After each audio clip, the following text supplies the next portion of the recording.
إن الحمد لله نحمده ونستعينه ونستغفره ونعوذ بالله من شرور أنفسنا ومن سيئات أعمالنا.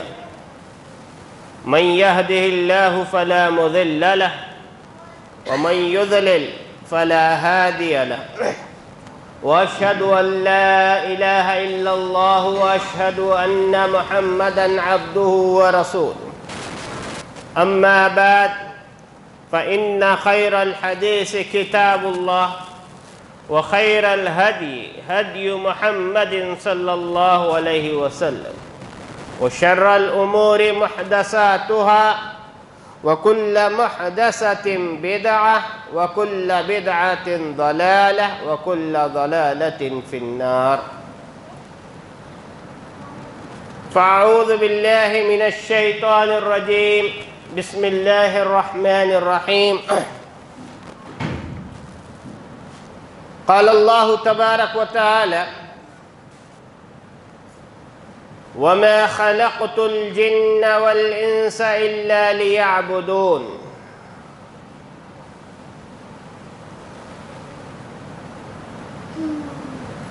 وقال النبي صلى الله عليه وسلم: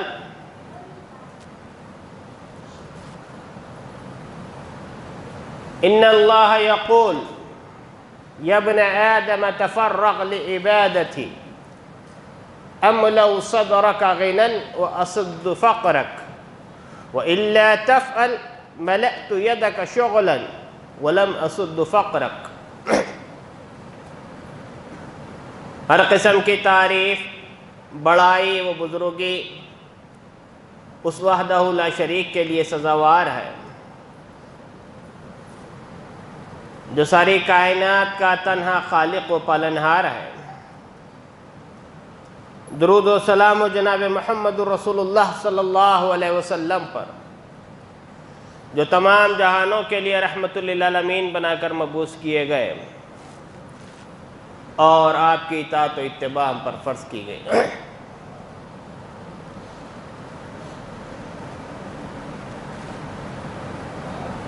محترم حاضرین، خطبہ مسنونہ کے بعد میں نے سورہ ذاریات کی وہ مشہور آیت تلاوت کیا ہے جو ہم میں سے اکثر و بیشتر کو یاد ہوگی یا اکثر و بیشتر ہم یہ آیت سنتے رہتے ہیں۔ اس آیت میں اللہ تبارک و تعالی نے انسان کے مقصد تخلیق یعنی اس کے پیدائش کے مقصد کو اللہ نے وعدے کیا، کہا: وَمَا خَلَقْتُ الْجِنَّ وَالْإِنسَ إِلَّا لِيَعْبُدُونَ، کہ میں نے جن و انس کو اس لیے پیدا کیا کہ وہ میری عبادت کریں۔ انسان کی زندگی میں عبادت کی اہمیت کیا ہے، یہ بات اس وقت تک آدمی کو سمجھ میں نہیں آئے گی جب تک انسان اپنے پیدائش کے مقصد کو نہ سمجھے۔ ہم دیکھتے ہیں کہ اس زمین پر انسان ایک کمزور ناتواں مخلوق ہے، لیکن وہ اپنا چھوٹا سا خد لے کر، اپنا ناتواں اور کمزور جسم لے کر زمین سے آسمان تک، آسمان سے زمین تک وہ حکومت کر رہا ہے، اور زمین سے آسمان تک کائنات کی ہر چیز انسان کی خدمت کر رہی ہے۔ کیسے؟ مثال کے طور پر انسان کو بھوک لگتی ہے اور انسان اپنی بھوک کس سے مٹاتا ہے؟ اناج کے ذریعے سے انسان اپنی بھوک مٹاتا ہے۔ اب آپ دیکھیں کہ اس اناج کے پیچھے کیا کچھ ہو رہا ہے۔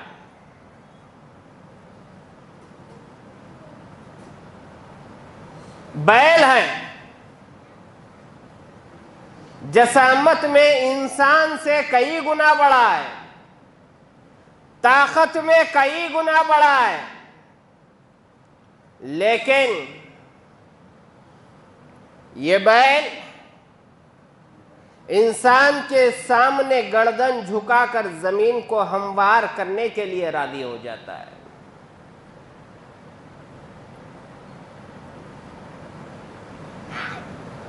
بیل زمین کو ہموار کرتا ہے،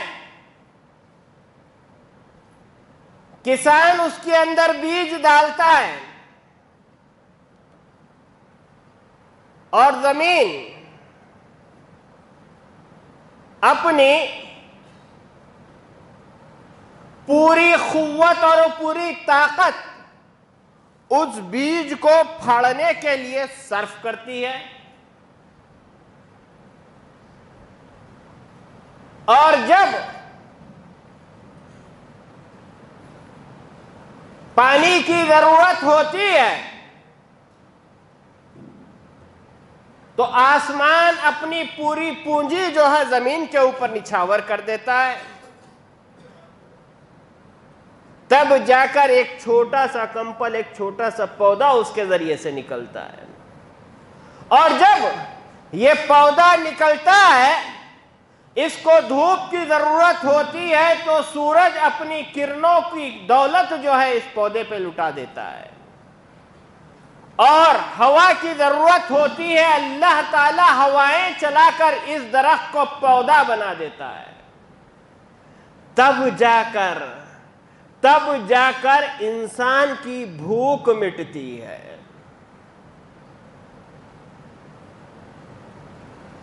آسمان انسان کی خدمت کر رہا ہے، پانی کی ضرورت ہے، آسمان اپنی پونجی لٹا رہا ہے، چاند و سورج انسان کی خدمت میں لگے ہوئے ہیں، رات اور دن انسان کی خدمت میں لگے ہوئے ہیں۔ اللہ نے انسان کو بڑا شرف بخشا، کہا وَلَقَدْ كَرَّمْنَا بَنِي آدَمَ وَحَمَلْنَاهُمْ فِي الْبَرِّ وَالْبَحْرِ، ہم نے انسان کو یہ اعزاز بخشا، یہ شرف بخشا کہ ہم نے اس کو زمین خشک و تر کا مالک ہم نے اس کو بنایا۔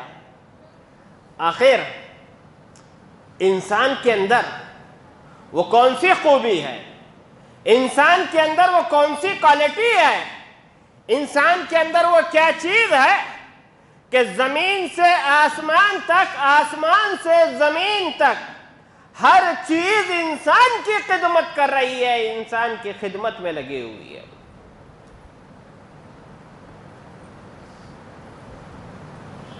انسان کے اندر خوبی یہ ہے کہ انسان ایک بہت بڑی ڈیوٹی پر فائز ہے، ایک بہت بڑی ذمہ داری انسان کے کندھے پر ڈالی گئی۔ وہ ذمہ داری کیا ہے؟ وَمَا خَلَقْتُ الْجِنَّ وَالْإِنسَ إِلَّا لِيَعْبُدُونَ، وہ ڈیوٹی صرف اور صرف اللہ وحدہ لا شریک کی عبادت ہے۔ آپ اللہ کی عبادت کے لیے پیدا کیے گئے ہیں، اور اتنی ساری کائنات آپ کی خدمت میں لگا، اللہ تبارک و تعالی نے لگا دیا۔ اور اگر ہم عبادت نہ کریں تو نتیجہ کیا ہے؟ نتیجہ یہ ہے کہ ہم سزا کے مستحق ہیں۔ ہمارے پاس ایک آدمی ہے، ایک غلام ہے، وہ ہم سے سیلری لیتا ہے، تنخواہ ہم سے حاصل کرتا ہے، ہماری دی ہوئی سہولیات، ہماری دی ہوئی فیسلٹیز سے فائدہ اٹھاتا ہے، لیکن جب ہم اس غلام کو، اس خادم کو، اس نوکر کو کام کرنے کا حکم دیتے ہیں، وہ کام کرنے سے انکار کر دیتا ہے، تو جیسے ہمارا یہ غلام، یہ خادم ہمارے عتاب کا، ہماری سزا کا مستحق ہے، اسی طرح وہ لوگ جو اللہ کی عبادت نہیں کرتے یا اللہ کی عبادت کرنے میں کاہلی برتتے ہیں یا پھر اللہ کو چھوڑ کر دوسروں کو پکارتے ہیں، وہ سزا کے مستحق ہیں۔ اور جو لوگ اللہ کی عبادت کرتے ہیں، اللہ نے کیا وعدہ کیا؟ کہا وعد اللہ الذین آمنوا منکم وعملوا الصالحات، اللہ تبارک و تعالی نے وعدہ کیا ہے اہل ایمان سے جو ایمان لاتے ہیں اور عمل صالح کرتے ہیں۔ کیا وعدہ کیا ہے؟ لَيَسْتَخْلِفَنَّهُمْ فِي الْأَرْضِ، اللہ تعالیٰ ان کو زمین کی خلافت عطا کرے گا، تخت و تاج کا مالک بنائے گا، سرخ و سفید کے وہ مالک ہوں گے۔ كَمَا اسْتَخْلَفَ الَّذِينَ مِن قَبْلِهِمْ، جیسے کہ اللہ نے ان سے پہلے لوگوں کو بنایا تھا۔ محمد رسول اللہ صلی اللہ علیہ وسلم کی حکمرانی، خلفائے راشدین کی حکمرانی، عمر ابن عبدالعزیز رحمہ اللہ کی حکمرانی، كَمَا اسْتَخْلَفَ الَّذِينَ مِن قَبْلِهِمْ۔ دوسرا انعام اللہ نے دیا، وَلَيُمَكِّنَنَّ لَهُمْ دِينَهُمُ الَّذِي ارْتَضَىٰ لَهُمْ، اللہ تبارک و تعالی تمہارے اس دین کو جو اللہ نے تمہارے لیے پسند کیا ہے مضبوطی کے ساتھ گاڑ دے گا، مضبوطی کے ساتھ جمع دے گا۔ یہ دوسرا انعام، وَلَيُبَدِّلَنَّهُم مِّن بَعْدِ خَوْفِهِمْ أَمْنًا، اور اللہ تعالی تمہارے خوف کی حالتوں کو امن میں بدل دے گا، زندگیوں میں چین و سکون اللہ تعالیٰ عطا کرے گا۔ اب اللہ نے شرط لگائی ہے، کیا شرط لگائی ہے؟ کہا یعبدوننی ولا یشرکون بی شیئا ومن کفر بعد ذلك فاولئک هم الفاسقون۔ یعبدوننی، شرط یہ ہے کہ لوگ صرف اور صرف میری عبادت کریں، میری بندگی کریں، وَلَا يُشْرِكُونَ بِي شَيْئًا، میرے علاوہ میرے ساتھ کسی کو شریک نہ ٹھہرائیں۔ وَمَنْ كَفَرَ، اس کے بعد جو کوئی انکار کرے، جو کوئی کفر کرے، فَأُولَئِكَ هُمُ الْفَاسِقُونَ، یہی لوگ گناہگار ہیں۔ یہ ہے انسان کی عبادت۔ آج اللہ تبارک و تعالیٰ نے عبادت کے لیے پیدا کیا تو اللہ نے اہل ایمان سے وعدہ کیا کہ اے ایمان والو، اگر تم ایمان لانے کے بعد عمل صالح کرو گے، اللہ تمہیں تخت و تاج کا مالک بنائے گا۔ اللہ تعالیٰ تمہیں تخت و تاج کا مالک بنائے گا، سیاہ و سفید کے تم مالک ہوں گے، اور اللہ تعالیٰ تمہارے دین کو مضبوطی کے ساتھ جمع دے گا، تمہاری خوف کی حالتوں کو امن کی حالتوں میں بدل دے گا۔ آج آپ دیکھیں اللہ نے آخری میں شرط لگائی، یعبدوننی، صرف میری عبادت کریں، ولا یشرکون بی شیئا، میرے ساتھ کسی کو شریک نہ ٹھہرائیں۔ آج جس ملک میں ہم رہتے ہیں، اس ملک کا آپ جائزہ لے لیں، حکومت غیروں کی ہے۔ جس دین پہ ہم چلنا چاہتے ہیں، کیا وہ دین مضبوطی کے ساتھ ہمارے پاس جمع ہوا ہے؟ کبھی لاؤڈ اسپیکر کا مسئلہ، کبھی حجاب کا مسئلہ، کبھی اذان کا مسئلہ، کئی ایک مسائل آج ہمارے سامنے ہیں،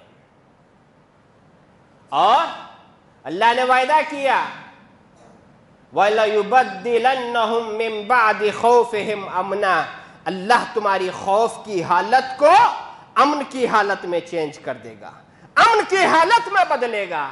آج مسلمان خوف و ہراس کی حالت میں زندگی گزار رہا ہے، کبھی NRC پریشان کرتا ہے، کبھی CAA پریشان کرتا ہے، تو اب پریزنٹ میں بلڈوزر پریشان کیا ہوا ہے۔ کیوں؟ اس لیے کہ جس مقصد کے لیے انسان یہاں پہ آیا تھا، جو قوم اپنا نام عبداللہ اور عبدالرحمن بتاتی تھی، وہ اللہ کے ساتھ غداری کر رہی ہے۔ کہ جو قوم ماہ رمضان میں فرائض کے ساتھ نوافل کا اہتمام کرتی تھی، جو قوم قرآن سے موبائل فون کی طرح جو ہے چمٹی ہوئی تھی، جو قوم نفل صدقات و خیرات میں آگے بڑھی ہوئی تھی، جیسے ہی رمضان چلا گیا، نوافل تو دور کی بات، فرائض تک ادا کرنے کے لیے اس کے پاس وقت نہیں۔ جبکہ انسان کی پیدائش کا مقصد کیا تھا؟ عبادت تھی، اور عبادت کب کرنا ہے، کب تک کرنا ہے؟ کہا وَعَبُدْ رَبَّكَ حَتَّى يَأْتِيَكَ الْيَقِينَ، جب تک موت نہیں آ جاتی اس وقت تک عبادت کرتے رہو، اس وقت تک عبادت کرتے رہو، یہ تمہاری پیدائش کا مقصد ہے۔ ماہ رمضان میں اتنی کثرت سے لوگ مسجدوں سے جڑے ہوئے تھے کہ کمیٹیوں کو اندیشہ ہونے لگا کہ مسجد ناکافی ہو رہی ہے۔ آج مساجد ویران، چٹائیاں لپیٹ دی گئی، قرآن کو ہم نے ایک کہانی اور کی کتاب ہم نے سمجھ لیا ہے۔ یہ ہمارا مقصد نہیں۔ جو رب ماہ رمضان میں تھا وہ ہمیشہ سے ہے اور ہمیشہ رہے گا۔ ماہ رمضان میں ہم نے روزہ رکھا، گناہوں سے بچے رہے، اللہ کی فرما برداری کرتے رہے۔ ماہ رمضان کے بعد یہ سلسلہ ٹوٹنے نہ پائے، یہ سلسلہ اسی طرح جڑا رہے۔ مسلمان ایک فرما بردار کو کہا جاتا ہے۔ مسلم کا مطلب کیا ہے؟ فرما بردار، سرنڈر کرنے والا۔ آج ہم اپنے آپ کو سرنڈر کیے ہوئے نہیں، اپنے آپ کو اللہ کے احکام کے آگے سرنڈر کرنا ہوگا، اور اللہ سے دعا بھی کرنی ہوگی، اللہ سے دعا بھی کرنی ہوگی کہ پروردگار تو ہمیں اپنا اطاعت گزار فرما بردار بنا۔ اللہ کے رسول صلی اللہ علیہ وسلم فرض نمازوں کے بعد جو دعائیں مانگتے تھے، کیا دعائیں تھیں؟ اللہم اعنی علی ذکرک و شکرک و حسن عبادتک۔ اللہ مجھے توفیق دے، مجھے توفیق دے، میری مدد کر کہ میں تیرا عبادت کروں، تیرا شکر ادا کروں، اچھے طریقے سے میں تیری عبادت کو انجام دوں۔ عبادت کی توفیق مانگنے سے ملتی ہے۔ عبادت کر کے آدمی بے نیاز نہ ہو جائے، بلکہ آدمی اللہ سے توفیق مانگتا رہے۔ یوسف علیہ السلام کا قصہ آپ پڑھیں قرآن مجید میں۔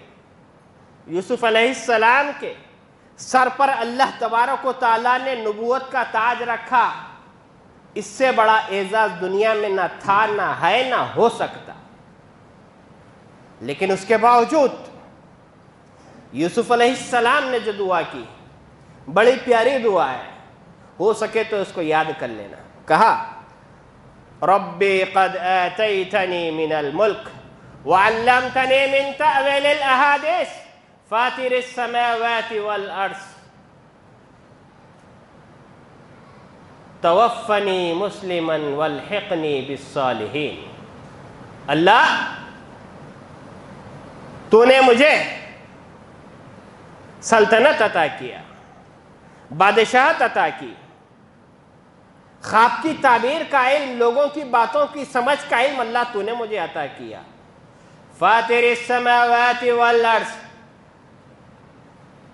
اے زمین و آسمان کے پیدا کرنے والے، انت ولی فی الدنیا والآخرہ، دنیا اور آخرت میں تو ہی میرا کارساز ہے، توفنی مسلمن، اللہ تیرا اطاعت گزار فرما بردار بنا کے تو مجھے بلا لے۔ اتنا ہی کافی نہیں ہے، والحقنی بالصالحین، اللہ آدمی بڑا ہوتا ہے تو اس کی پوچھ بھی بڑی ہوتی ہے، اللہ میرا شمار اپنے صالح بندوں میں فرمانا۔ یہ چیز ہے۔ آج ماہ رمضان چلا گیا تو ہم لوگ عبادتوں سے دامن جھٹک لیے، عبادتوں سے بے پرواہی ہم برت رہے ہیں۔ اس کا انجام کیا ہوگا کہ عبادتوں سے ہم بے پرواہی برت رہے ہیں؟ اللہ نے کہا یوم یکشف عن ساق ویدعون الی السجود فلا یستطیعون خاشیۃ ابصارهم ترہقهم ذلہ وقد كانوا يدعون الى السجود وهم سالمون۔ قیامت کا منظر کھینچتے ہوئے قرآن کہتا ہے کہ بروز قیامت اللہ تعالیٰ اپنی پنڈلی کو ظاہر کرے گا۔ اللہ کے نبی نے فرمایا جتنے مومن مرد، جتنی مومن عورتیں ہوں گی فوری سجدے میں گر جائیں گی، سوائے ان لوگوں کے جنہوں نے ریاکاری اور شہرت کے لیے سجدہ کیا ہوگا، جھکنا چاہیں گے ان کی پیٹھ سخت تختے کی طرح ہو جائے گی، جھک نہیں سکیں گے۔ اللہ اسی ذلت و رسوائی سے ہمیں بچائے۔ اللہ نے کہا یوم یکشف عن ساق، جب پنڈلی ظاہر کی جائے گی، وَيُدْعَوْنَ إِلَى السُّجُودِ، سجدوں کے لیے ان کو بلایا جائے گا، جبکہ وہ صحیح سالم تھے۔ فَلَا يَسْتَطِعُونَ، وہ طاقت نہیں رکھیں گے۔ خَاشِيَةً أَبْصَارُهُمْ تَرْهَقُهُمْ ذِلَّةٌ، ذلت و پھٹکار کی وجہ سے ان کی نگاہیں جھکی ہوئی ہوں گی۔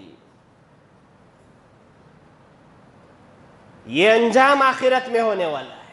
اور پیارے نبی صلی اللہ علیہ وسلم نے فرمایا، پیارے نبی صلی اللہ علیہ وسلم نے فرمایا ان اللہ یقول یا ابن آدم تفرغ لعبادتی املأ صدرک غنا واسد فقرک والا تفعل ملأت یدک شغلا ولم اسد فقرک۔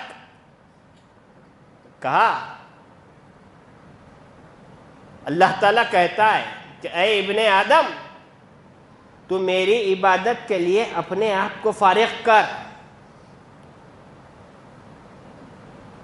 اگر تم میری عبادت کے لیے وقت نکالو گے تو میں تمہارے سینے کو تونگری سے بھر دوں گا، وَأَسُدُّ فَخْرَكَ، اور تمہاری محتاجی کو دور کر دوں گا، وَإِلَّا تَفْعَلْ، اگر تم نے عبادت کے لیے وقت نہیں نکالا، مَلَأْتُ يَدَكَ شُغْلًا، بیکار کاموں میں تمہارے ہاتھوں کو الجھا کے رکھ دوں گا، وَلَمْ أَسُدُّ فَقْرَكَ، اور تمہاری محتاجی کو کبھی ختم نہ کروں گا۔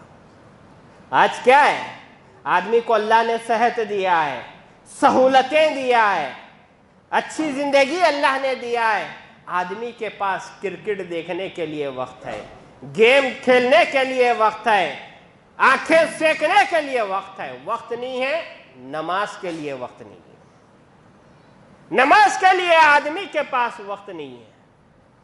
اللہ کیا کرے گا؟ اللہ کوٹوں کے اندر الجھا کے رکھ دے گا، پولیس کچہریوں کے اندر اللہ الجھا کے رکھ دے گا، دواخانوں کے اندر آدمی کمر لگڑتے لگڑتے مر جائے گا، ایڑیاں گھستے گھستے آدمی کی زندگی نکل جائے گی۔ کیا ہوگا؟ ایک آدمی بیمار ہوتا ہے، ایک آدمی بیمار ہوتا ہے سارا گھر پانی بھرتا ہے، بلکہ بسا اوقات سارا خاندان ٹینشن کے اندر آ جاتا ہے۔ اسی لیے کہتے ہیں اللہ کی مار میں آواز نہیں ہوتی ہے۔ اللہ نے جو زندگی کے لمحات دیے ہیں، ان لمحات کو غنیمت جانو، ان لمحات میں اللہ رب العالمین کی جو ہے عبادت کیا کرو، اور ایسے لوگوں کے ساتھ جڑو، ایسے لوگوں کے ساتھ جڑے رہو جو اللہ تعالیٰ کی عبادت میں مصروف رہتے ہیں، اعمال صالحہ کو انجام دیتے ہیں۔ اللہ رب العالمین نے سورہ کہف میں ارشاد فرمایا وَاصْبِرْ نَفْسَكَ مَعَ الَّذِينَ يَدْعُونَ رَبَّهُمْ بِالْغَدَاةِ وَالْعَشِيِّ يُرِيدُونَ وَجْهَهُ وَاصْبِرْ نَفْسَكَ مَعَ الَّذِينَ يَدْعُونَ رَبَّهُمْ بِالْغَدَاةِ وَالْعَشِيِّ يُرِيدُونَ وَجْهَهُ کہ اے انسان تو اپنے آپ کو صبر کرتے ہوئے ان لوگوں کے ساتھ باندھے رکھ جو صبح و شام اپنے رب کی بڑائی بیان کرتے ہیں اس کی رضامندی کے لیے، اس کی رضامندی کے لیے۔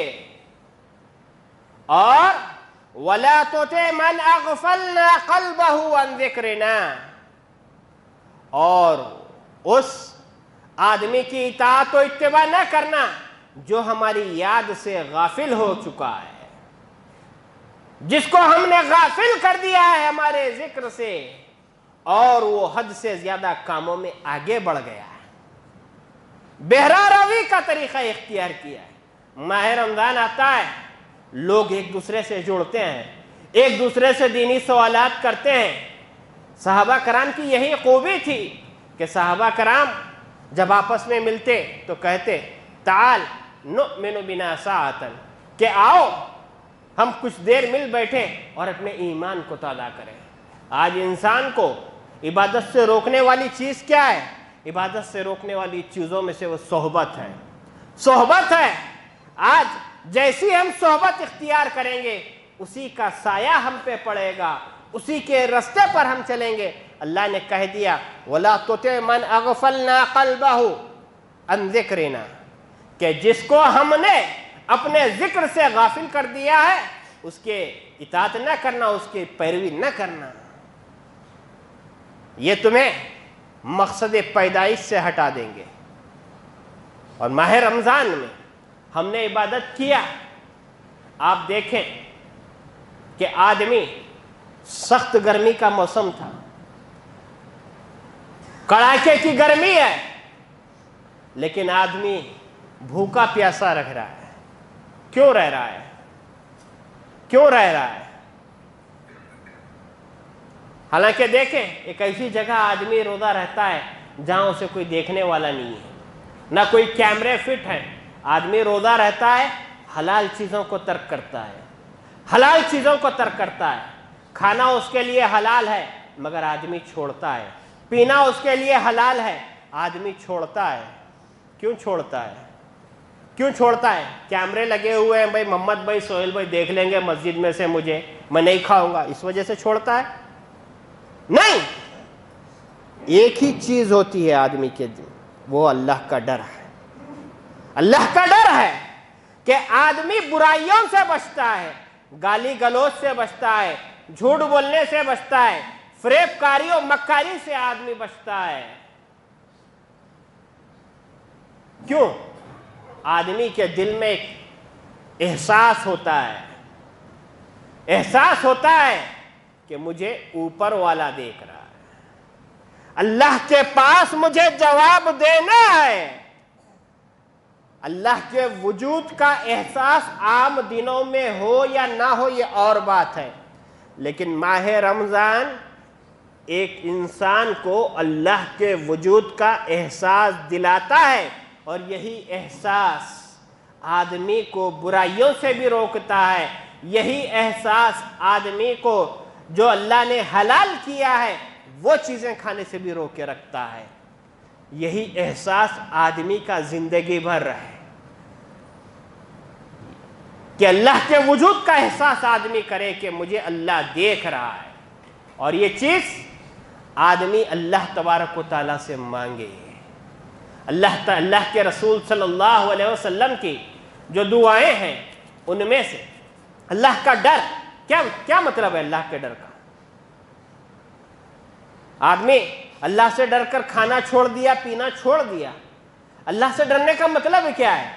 کہ ایک وحشی جانور کو جیسے آدمی دیکھ کر ڈرتا ہے، سامنے شیر آ گیا آدمی ڈر جاتا ہے، چیتا آ گیا آدمی ڈر جاتا ہے، یہ اپنا جانی دشمن دیکھ لیا آدمی ڈر جاتا ہے. کہ اللہ سے ڈرنے کا مطلب یہ ہے؟ نہیں. اللہ کے رسول صلی اللہ علیہ وسلم نے بتایا, یہ دعا اللہ کے نبی صلی اللہ علیہ وسلم نے سکھائی, اور اس دعا کو یاد کرنا, اللہم اقسم لنا من خشیتک ما تحول به بیننا وبین معصیتک. اللہ تو ہمیں وہ خشیت عطا فرما جو ہمارے اور ہمارے گناہوں کے درمیان حائل ہو جائے. یہی ڈر آدمی کو رمضان میں رہتا ہے, آدمی ڈرا رہتا ہے اللہ سے. یہ ڈر سال کے 12 مہینوں میں ہو, وَاعْبُدْ رَبَّكَ حَتَّى يَأْتِيَكَ الْيَقِينُ, بلکہ یہ ڈر آدمی کو موت کی چوکھٹ پر جانے تک رہے. اللہ رب العالمین سے دعا ہے کہ اللہ رب العالمین مجھ کہنے والوں کو, سننے والوں کو عمل کی توفیق عطا فرمائے. اللہ جب تک رکھے اسلام پر رکھے, ایمان پر رکھے, اپنے دوستوں کے قریب رکھے, دشمنوں سے دور رکھے, ظالموں کے ظلم سے, حاسدوں کے حسد سے, مکاروں کی مکاری, شر پسندوں کے شر سے اللہ ہماری حفاظت فرمائے. اے اللہ جو پریشان حال ہے ان کی پریشانیوں کو دور فرما, جو مصیبت زدہ ہے ان کی مصیبتوں کو دور فرما, جو بیمار ہے شفاء کاملہ عطا فرما, صحت عاجلہ عطا فرما. اے اللہ ہماری زندگیوں میں چین دے, امن دے, سکون دے, راحت دے. ربنا تقبل منا انک انت السمیع العلیم وتب علینا انک انت التواب الرحیم. وآخر الدعوانا ان الحمد للہ رب العالمین.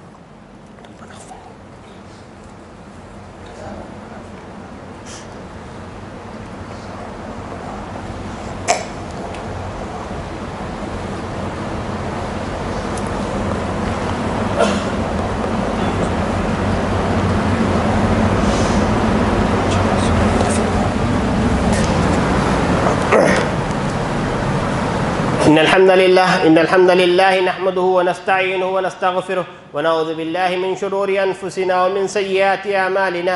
من يهده الله فلا مضل له ومن يضلل فلا هادي له, وأشهد أن لا إله إلا الله وأشهد أن محمدا عبده ورسوله. إن الله وملائكته يصلون على النبي يا أيها الذين آمنوا صلوا عليه وسلموا تسليما. اللهم صل على محمد وعلى آل محمد كما صليت على إبراهيم وعلى آل إبراهيم إنك حميد مجيد. اللهم بارك على محمد وعلى آل محمد كما باركت على إبراهيم وعلى آل إبراهيم إنك حميد مجيد. إن الله يأمر بالعدل والإحسان وإيتاء ذي القربى وينهى عن الفحشاء والمنكر والبغي يعظكم لعلكم تذكرون. واذكروا الله يذكركم وادعوه يستجب لكم ولذكر الله تعالى وآله أكبر.